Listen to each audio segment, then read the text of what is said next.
ہمارے ساتھ آج خاص طور پہ ہم نے انوائٹ کیا ہے، اسٹوڈیوز میں موجود ہیں vice president women wing Jamaat Islami Pakistan جناب سمینہ سعید صاحبہ آج ہمارے ساتھ ہیں۔ السلام علیکم۔ وعلیکم السلام کیسی ہیں ورحمۃ اللہ؟ جی اللہ کا شکر۔ آج کا ٹاپک ہمارا آپ کو پتہ ہی ہے، جدید دور ہے، بہت اچھا ٹاپک ہے آپ کا جی، اور جو شروع میں آپ بات کر رہی تھی نا عوام کے لیے، یہ بڑی بہترین بات، بلکہ آپ کی وہ اچھی بات کے ساتھ اگر اس کو بھی اٹیچ کر دیا جائے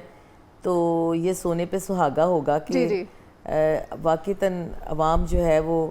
پیٹرول کے بم سے کافی متاثر ہے۔ کل سے تو لوگ بہت ہی اور آج نا ایک عجیب سی فضا میں سوگواری ہے، پریشانی ہے، ہر بندہ پریشان ہے، بندہ پریشان ہے، ایک دوسرے کو میسیجز کر کے پوچھ رہے ہیں کہ بھئی یہ کیا ہوا، آپ کیا کریں گے، حالات کس طرف جا رہے ہیں۔ تو اور حکومت نے نوٹیفیکیشن بھی جاری کر دیا، آج احتجاج بھی کر رہی ہے ہماری جماعت، تو پورے ملک میں جمعے کے بعد احتجاج بھی کر رہی ہے کہ اس کو واپس لیا جائے اور عوام کے اپنی جو حکمرانوں کی وہ ہیں شاہ خرچیاں ان کو کم کریں اور عوام کو ریلیف دیں۔ عوام کو زندہ رہنے کا ایٹ لیسٹ حق تو ہے کہ وہ زندہ رہیں، اور نہ کہ آپ لوگ جہازوں پہ پھریں۔ سینٹ کے چیئرمین نے اتنی مہنگی گاڑی لی ہے اور پتہ نہیں کیا کیا کچھ کر رہے ہیں، ابھی تو سارا کچھ پتہ ہی نہیں ہوتا، عوام بیچاری کو پتہ ہی نہیں ہوتا۔ ان کو تو 2 وقت کی روٹی اور خرچوں کے اندر اور فیسوں کے اندر اور بلوں کے اندر، بجلی کے، اور جنہوں نے سولر پینل لگائے تھے وہ بھی ایک نیا، ہر روز ایک نیا قانون اس پہ بھی بن جاتا ہے، ایک نیا قانون بھی بن جاتا ہے، اور وہ اس کی مینٹیننس بھی ایک خرچہ ہے، بہت بڑا خرچہ ہے، تو یہ بڑا مسئلہ ہے۔ تو عوام کو بھی چاہیے کہ وہ بھی ذرا اپنے حقوق کی حفاظت کریں اور بولا کریں وہ بھی، اور جب کہیں پر اس طرح کی کوئی بات ہو احتجاج تو کم از کم کیا کریں۔ اور آپ نے کہا کہ جماعت اسلامی نماز جمعہ کے بعد ملک بھر میں یہ مسجد لاہور میں مسجد شہداء جو ہے نا مال روڈ پہ، وہاں پر آج ہمارے بھائی جو ہیں وہ احتجاج کر رہے ہیں، اور باقی پورے ملک میں بھی جہاں جہاں پر بھی ہمارے لوگ موجود ہیں، تو آج وہ اس جو یہ رات کو جو پیٹرول کا اضافہ کیا، ایک دم اتنا اضافہ کر دیا، 500 روپے لیٹر، ملکی تاریخ جب سے ہم مارز وجود میں آئے پاکستان، یہ پہلی دفعہ اتنی زیادہ قیمت جو ہے پیٹرول کی بڑھی ہے، پیٹرول کی، اور اتنی بنیادی ضرورت ہے نا یہ۔ تو ابھی راستے میں جب میں آ رہی تھی لفٹ پہ، تو ایک یہاں پہ وہ جو کینٹین کے وہ بھائی ہیں نا، تو وہ کہہ رہا تھا کہ ہمیں اب سائیکل اور ٹانگے اور گھوڑے والی دنیا میں واپس جانا پڑے گا۔ تو یہ لگ رہا ہے کہ ایسے ہی ہوگا کہ لوگ تو افورڈ نہیں کر سکیں گے۔ وہ ڈونلڈ ٹرمپ تو ادھر ایران کو کہہ رہا ہے نا کہ میں آپ کو پتھر کے زمانے میں دھکیل دوں گا، تو مجھے لگتا ہے اس کو سیریسلی ہمارے حکمرانوں نے لے لیا ہے کہ وہ اپنی عوام کو پتھر کے زمانے میں دھکیلنا چاہتے ہیں۔ تو پھر یہ کیوں؟ سمینہ سعید صاحب ہم ڈیبیٹ سے ہٹ رہے ہیں، لیکن ایک کوسچن میرا میں آپ سے یہ اسی ریلیٹڈ اس سے کروں گی۔ کہتے ہیں کہ آبنائے ہرمز سے ہمارے جہاز گزرنے کی اجازت دے دی گئی ہے، وہ جہاں پہ جنگیں جاری ہیں وہاں پر تیل اتنا اور پیٹرولیم مصنوعات کی قیمتیں اتنی زیادہ نہیں ہیں، تو پھر ہمارے یہاں کیا آفت آ گئی ہے؟ یہی تو اصل میں آپ نے بہت اچھا سوال کیا ہے، یہی تو وہ بات ہے کہ ہمارے حکمران جو ہیں بجائے اس کے کہ دیکھیں ایران کے اندر جہاں پہ جو ڈائریکٹ متاثر ہے، جس کے اوپر بمباری کی جا رہی ہے، جس کے اوپر سب کچھ کیا جا رہا تھا، ڈرونز بھیجے جا رہے تھے، میزائل بھیجے جا رہے تھے، وہاں پر تو مہنگائی نہیں ہوئی، وہاں پر تو عوام کو ریلیف ہے، اور جتنا انہوں نے ایران کو پھنسانے کی کوشش کی وہاں پہ وہ قوم مزید متحد ہوتی چلی گئی۔ لیکن اب یہ سارا جو ہمارے حکمران ہیں یہ ہوش کے ناخن لیں کہ یہ اپنے ملک میں، جبکہ ایران کہہ بھی رہا ہے کہ آپ مجھ سے گیس بھی لے سکتے ہیں، پیٹرول بھی لے سکتے ہیں، تو ان کی کچھ سمجھ نہیں آ رہی کہ یہ کیوں کر رہے ہیں، اور یہ جان بوجھ کے ہو رہا ہے، یعنی کہ یہ اپنے فائدہ اٹھا رہے ہیں اپنا، اور یہ اس دنیا کی زندگی کو سب کچھ سمجھ رہے ہیں، آخرت میں بھی جا کے اللہ کو جواب تو دے ہونا ہے۔ آج جمعۃ المبارک کا دن ہے، اور اللہ سے یہ دعا آپ عوام کو یہ بھی کہیں کہ اللہ سے یہ دعا کریں اللہ ان حکمرانوں کو بھی ہدایت دے۔ آمین ثم آمین۔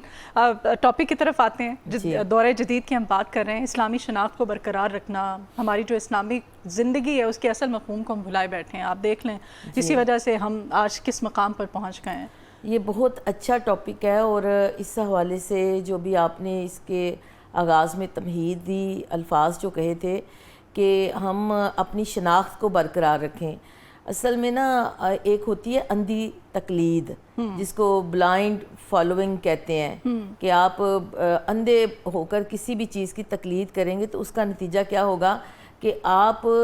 اپنی شناخت کو کھو دیں گے۔ تو جب ہم کہتے ہیں نا کہ جدیدیت کی طرف جدید علوم کی طرف یا جدید چیزوں کو، ٹیکنالوجی کو، آج کی دور میں ڈیجیٹل دنیا ہے، اس کو اپنائیں، تو اس میں ہمیں یہ ضرور دیکھنا چاہیے کہ ہم جب اس چیز کو اپنانے میں، اختیار کرنے میں، اس کو استعمال کرنے میں کوئی پابندی نہیں ہے، لیکن اس کے استعمال کے ساتھ ساتھ میں بحیثیت ایک مسلمان خاتون کے، میں بحیثیت ایک مسلمان طالب علم کے، میری اپنی جو شناخت ہے وہ برقرار رہے۔ اور اسلام جو ہے وہ اسی چیز کا جو ہے وہ تقاضا بھی کرتا ہے کہ آپ اپنی شناخت کو، اپنی جو آپ کی حیثیت ہے، آپ کو اللہ سبحانہ تعالیٰ نے اپنا خلیفہ بنا کر بھیجا، آپ کو ایک مقام دیا، اپنے مقصد زندگی کو، کہ آپ کا دنیا میں آنے کا مقصد کیا ہے، الستو بربکم، اللہ تعالیٰ سے ایک وعدہ کیا ہوا ہے، اس وعدے کی بنیاد پر ہم اس دنیا میں ہیں، موجود ہیں۔ پھر اللہ نے اتنی بڑی حیثیت، ہمارا نام مسلم رکھا، اللہ نے ہمیں ایک اپنا نائب کی حیثیت سے دنیا میں بھیجا۔ پھر اس کے بعد ہماری ترجیحات زندگی، یعنی کہ ہماری زندگی میں ترجیحات کیا ہیں وہ ہماری طے ہونی چاہیے، ہمارا گھر، ہمارا ماحول، ہماری شناخت بحیثیت مسلمان کے۔ اچھا، یہاں پہ پھر ایک اور چیز بھی آتی ہے کہ ہم کیا کرتے ہیں کہ جب بہت زیادہ جدید چیزوں کو، یا اس جدیدیت میں مجھے یہ لگتا ہے کہ جو تہذیب ہے نا اس سے زیادہ متاثر ہوتے ہیں۔ ہاں جی، جو مغربی تہذیب ہے اس سے زیادہ متاثر ہوتے ہیں، اور جب مغربی تہذیب سے ہم اتنے زیادہ متاثر ہوتے ہیں، ہم ان کے سب چیزوں کو اڈاپٹ کر لیتے ہیں، یہ نہیں دیکھتے کہ اس میں ہمارے لیے کیا بہتر ہے، تو پھر اس کا نتیجہ یہ ہوتا ہے کہ ہم بھی اسی رو میں بہتے چلے جاتے ہیں اور رک کر دیکھتے ہی نہیں کہ اس کا نقصان کتنا ہو رہا ہے۔ ٹھیک، تو ایسے میں خواتین کے لیے سب سے بڑا چیلنج ہے اپنے بچوں کی تربیت کرنا، پھر خود کو بھی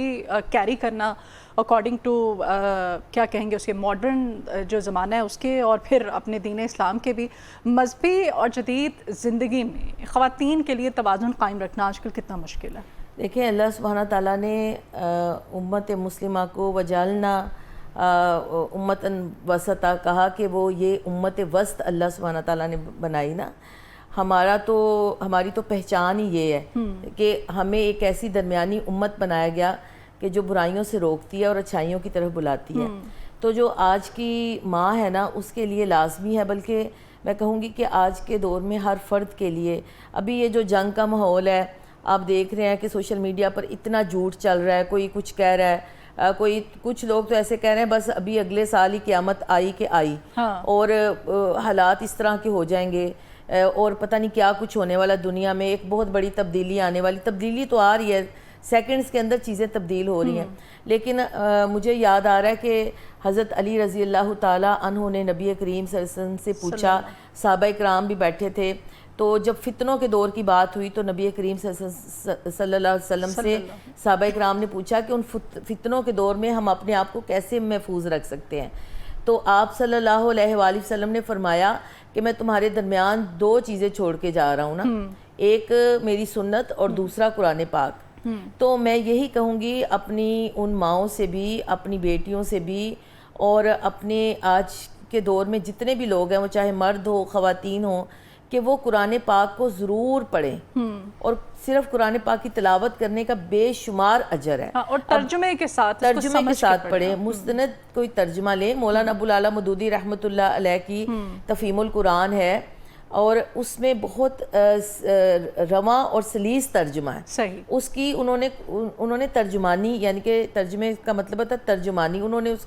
اس میں بہت اچھی ترجمانی کی ہوئی ہے کہ آپ کو سمجھ آتی ہے۔ پھر اس کے حاشیے بھی ہیں، اگر آپ خود سے یہ پڑھیں کہ آج کے دور میں تو یہ ہم کہہ ہی نہیں سکتے کہ ہمارے پاس وہ کتاب نہیں تھی یا ہمارے پاس کوئی ترجمہ نہیں تھا۔ انٹرنیٹ کے دور میں آپ ڈاؤن لوڈ کریں، ریڈ مودودی ایپ ہے، اس کو استعمال کریں، اس میں آپ کو اے آئی کے ذریعے یعنی کہ بول کر بھی بتا دیا جائے گا، اگر کوئی پڑھ نہیں سکتا تو سن لے، تو ترجمہ سمجھیں نبی کریم صلی اللہ علیہ وسلم کی سیرت، صحابیات کی سیرت۔ اور میں آپ کو یہ بھی بتاؤں کہ یہ جو جدیدیت اور جتنی بھی ٹیکنالوجی تھی، یہ ساری آپ دیکھیں مسلم سائنسدانوں کو، کہ انہوں نے دنیا کے اندر ان چیزوں کو جو تھا وہ کیا تھا۔ پھر بعد میں جب مسلمان غفلت کا شکار ہوئے اور انہوں نے وہ ایک دور ایسا آیا کہ پوری لائبریریاں تباہ کر دی۔ اور یہاں تک اور وہ بھی وہ جو مغلیہ دور تھا، آپ کو پتہ ہے عیاشیوں کا ہی دور تھا، اس میں بھی حکمران اور مغلیہ وہ جو دور سلطنت تھا وہ عیاشیوں میں شاہانہ طرز زندگی میں پڑے ہوئے تھے، اپنی اصل اقدار کو بھلا دیا تھا انہوں نے. اس سے پہلے بھی وہ تو انہوں نے جو ایک نئے دین کا وہ آغاز کر دیا تھا، اس مغلیہ دور کے اندر ہی ہوا تھا، ایک بادشاہ اکبر نے کیا تھا. لیکن میرا کہنے کا مطلب یہ ہے کہ اگر ہم یہ چاہتے ہیں نا کہ ہم اپنے بچوں کو جدید علوم ضرور سکھائیں، لیکن ہم ان کی بنیاد کو قرآن اور نبی کریم صلی اللہ علیہ وسلم کی سیرت کے ساتھ مزین کریں، ان کی تربیت کے اندر، اپنے گھر کے ماحول کے اندر، اپنی جو ہماری اسلامی معاشرت ہے، اسلامی تہذیب ہے، اسلامی تہذیب و تمدن ہے، اس میں ایک ماں کی کیا ذمہ داری ہے، اس میں ایک استاد کی کیا ذمہ داری ہے، اس میں گھر کا ماحول کیسا ہونا چاہیے، رشتوں کے ساتھ کیسے ہمیں وہ کرنا ہے، اپنا تعلق بنانا ہے، پھر اس کے ساتھ آپ جدید علوم سیکھیں. اچھا یہاں پر ایک اور چیز بھی ہے کہ ہم اپنے مسلمان جو ہے نا وہ اپنے آپ کو کمتر سمجھتے ہیں یا احساس کمتری کا شکار ہو جاتے ہیں. تو جب احساس کمتری کا شکار ہوتے ہیں تو ہم نا دوسروں سے مغلوب ہو جاتے ہیں، مغربی اقدار کو فالو کرنا شروع کر دیتے ہیں. ہم سمجھتے ہیں کہ یہ جو ماڈرنزم ہے، یہ جو جدیدیت ہے، یہی سب کچھ ہے. ایسا نہیں ہے. آپ کا کردار، آپ کا اخلاص اور آپ کی جو پرسنالٹی ہے، اگر مائیں اس طرح کی اپنے بچوں کی تربیت کریں تو وہ بہترین پرسنالٹی کے لوگ بن سکتے ہیں. اگر ایک طالب علم جو ہے، ایک بچہ جو ہے، اگر اس کے پاس قرآن اس نے پڑھا ہوا ہے ترجمے کے ساتھ، یا اس نے سیرت پڑھی ہے، صحابہ کرام کی تاریخ پڑھی ہے، اور اس کے ساتھ وہ کسی اچھی یونیورسٹی میں بھی کچھ اور پڑھ رہا ہے، تو دیکھیں وہ نماز روزے کا پابند ہے، وہ یعنی کہ ایک صحیح مسلمان ہے، تو اب دیکھیں کہ اس کی پرسنالٹی کتنی اچھی ہوگی. وہ جو مغلوبیت ہوتی ہے نا، جس کو ہم کہتے ہیں غلامی بھی کہتے ہیں، جو مغلوبیت ہوتی ہے، جو غلامی ہوتی ہے، وہ پرسنالٹی نہیں بناتی. اب آپ دیکھیں کہ جب ایران کھڑا ہوا ہے، ہم مثالیں کیوں اس آج کے دور کی دے رہے ہیں، آج کی ماں کو سمجھانے کے لیے، کہ جب ایران کھڑا ہوا ہے تو اللہ کی مدد بھی آئی ہے. جب ہم خود نہیں کھڑے ہوتے، اور قرآن خود یہ کہتا ہے کہ خدا نے آج تک اس قوم کی اللہ حالت نہیں بدلتا جو خود اپنی حالت کو بدلنے کی کوشش نہیں کرتی. تو اس لیے ہم مسلمان ہونے کی حیثیت سے، اور خود نبی کریم صلی اللہ علیہ وآلہ وسلم کے دور میں بھی آپ صلی اللہ علیہ وسلم نے صحابہ کرام کو دیگر زبانیں سیکھنے کے لیے کہا تھا کہ وہ زبانیں سیکھیں تاکہ ان زبانوں میں بھی جا کر جو قرآن آپ اسلام کی تبلیغ کر سکیں، آپ لوگوں کو شامل کر سکیں. ان کو آپ نے کس طرح سے اسلام کی پریچ آپ نے کرنی ہے، تو اس کے لیے ضروری تھا. خیر، اب چونکہ اب تعلیم کی آپ بات کر رہی ہیں، تو یہ تعلیم اور کریئر کے میدان میں آگے بڑھنے کے لیے ہمارے تعلیمی اداروں کی تو یہ صورتحال ہے کہ وہ اسمارٹ لاک ڈاؤن کے نام پہ تعلیمی ادارے بند کر دیے گئے تھے پہلے، اب کھولے گئے ہیں. تو اب کہا گیا جی کہ وہ 4 دن کلاسز ہوا کریں گے. اب آن لائن کلاسز ہوتی ہیں، بچے جو ہیں وہ پڑھتے نہیں ہیں. مطلب ایک طرح سے تعلیمی نظام ہمارا وہ آگے جانے کی بجائے پیچھے ہم ہوتے چلے جا رہے ہیں. اس پہ کیا کمنٹ کریں گے؟ اس میں یہ کہوں گی کہ کرونا کے دور میں بھی ہم نے یہ دیکھا کہ جب لاک ڈاؤن ہوا